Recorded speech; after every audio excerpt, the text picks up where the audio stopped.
Sup witches! In this video I'm going to show you how to energetically cleanse your items with a really quick and easy purification spell. But before I get into it, I'll just quickly introduce myself. My name is Gianna and I'm a witch. Here on my channel I teach witchcraft as I know it, and I'd really appreciate if you would subscribe and check out some of my other videos. Thanks for all your support, and let's get back to the video. Now let me talk a little bit about how the spell works. I've taken the very simple practice of salt cleansing and I've amped it up a bit for more effective results that happen faster. Fire is going to be one of the main components in this ritual for a couple reasons. Fire is purifying by nature.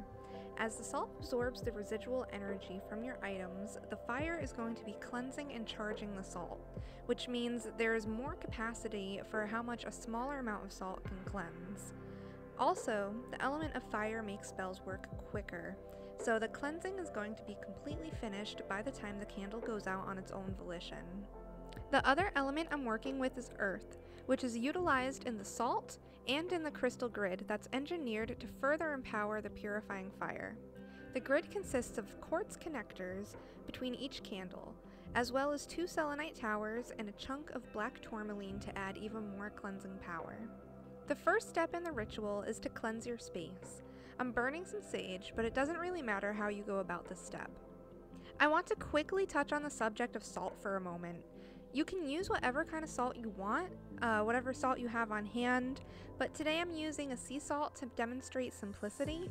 However, I would usually use my purification salt blend that I have right here. It's really well suited for the spell, so go check out my video, Witchcraft, Salt for Cleansing and Purification, to learn how to prepare that if you want. I'll link it on the screen and in the description. Rosemary also makes a great addition to the spell if you want to make a simple blend. This is a great way to amp up the power of your salt if you're a closeted witch who can only use kitchen herbs. Now let me explain the setup of my working space. I chose to use 3 candles and 3 quartz points because 3 is the number of completion in my practice. I'm a Celtic pagan, so of course that influences my view on magic. 3 is a very sacred number. There are often 3 aspects that make a whole in Celtic spirituality. I also want to point out that the candles and quartz create an upward pointing triangle, which is the elemental symbol for fire.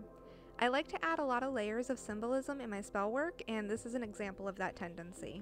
I have here a small apple twig, which I'm using as a wand to activate my crystal grid and thus calling forth the spirit of earth. I found that apple is very empowering when it comes to magic, which is why I incorporate it a lot. I'm using this twig to show you how easy acquiring a wand can be.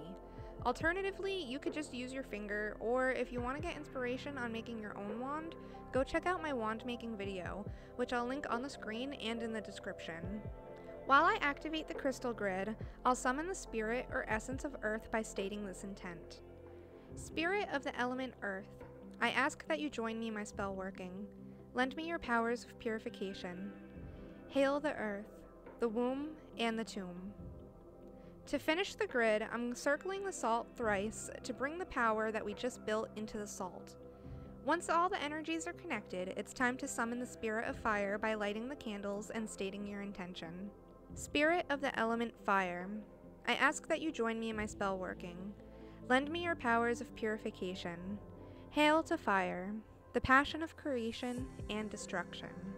Take a moment to commune with these energies. Welcome them. Then state your intention to them. By the sacred power of earth and fire, I purify these items of all residual energy attached to them. So I will it, so mote it be.